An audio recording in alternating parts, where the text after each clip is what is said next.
नमस्ते, जय जिजाऊ, जय भीम आणि समदे गावकऱ्याला माझा नमस्कार. आणि एक शेतकरी म्हणून मी जे सेवा करतो तो माझे वडील माझे आजोबा शेतकरीच होते म्हणून मी शेतकऱ्यांचा दर्द समजून घेतो. आज शेतकरी मेळावा जे अंजन गावात आपण जे ठेवला तर आपले बाळासाहेब मोरे पाटील साहेबामुळं आज इथं पुरगीराम व्हावा लागला. तर हे पाटील साहेबाची कृपा समजावा का त्यांनी मला हे गावात आणला आणि तुमची सेवा करायचा मला हे करायचं भेटा लागलं इथं. तर माझं बोलणं काय, जे शेतकरी जे लोक आहे आपले जे शेतकरीवर अन्याय व्हावा लागला कुठं बी त्यांची कर्जमाफी व्हावं लागली नाही, मतलब त्यांच्यावर अत्याचार व्हावा लागला काय बी, मतलब मी टी व्हीवर मोबाईलवर हमखास सारखं बघत राहतो. मी स्वतः करायला लागला.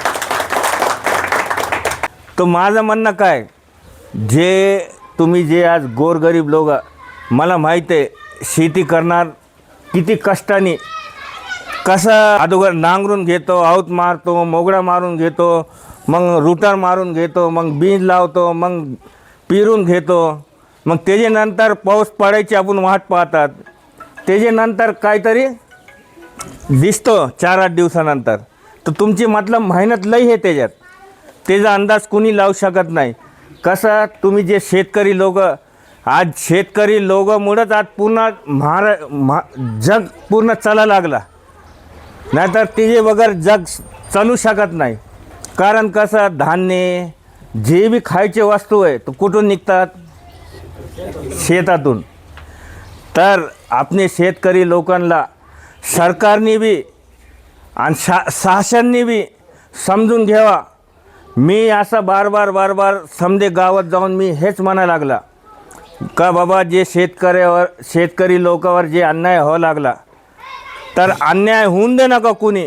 जे बी गावकरीचे जे सरपंच आहे, इथले आमदार आहे, खासदार आहे, तुम्ही त्यांना सपोर्ट करा. त्यांचे अडीअडचणीला त्यांना धावून जा तुम्ही. माझं असं बोलणं आहे, मला त्यांच्यासोबत कॉम्पिटिशन करायचं नाही.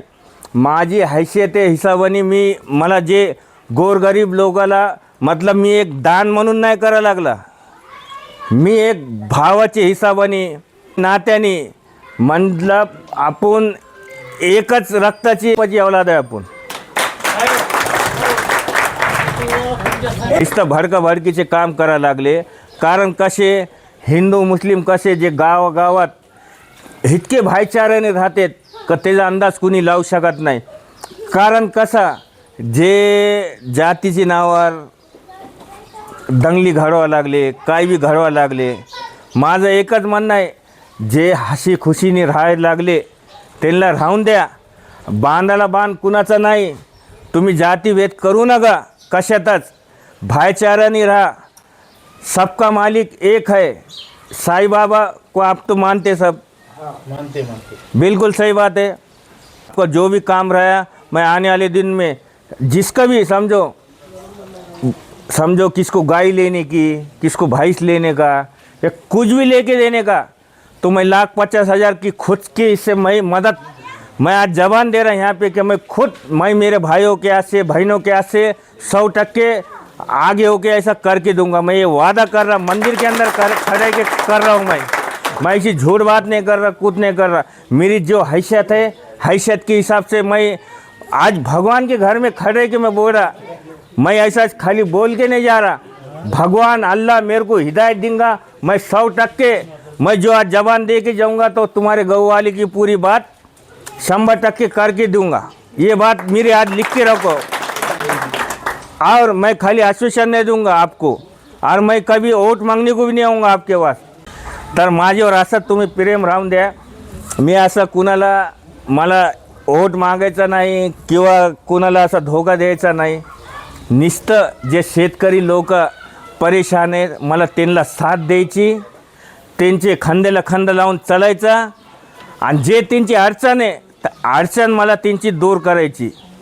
आणि कुणाला मी इथं आलं म्हणून कुणीही राजकीय माणूस असला तो मला घेण देण नाही. मी नुसतं हे गावकऱ्याचे भाईचाऱ्याने इथं आला, कुणी वाईट लागून घेऊ नका. मी आवर्जून सांगा लागला आणि मी मोबाईलच्या माध्यमातून बी आणि सोशल मीडियाचे माध्यमातून बी सांगतो का मी नुसतं एक भाईचारा त्यांचं दुःख बाटायला हे गावात मी इथं आला.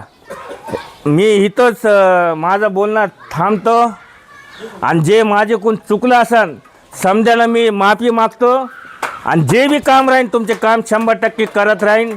इथं थांबतो. जय हिंद, जय महाराष्ट्र, खुदा हाफिज.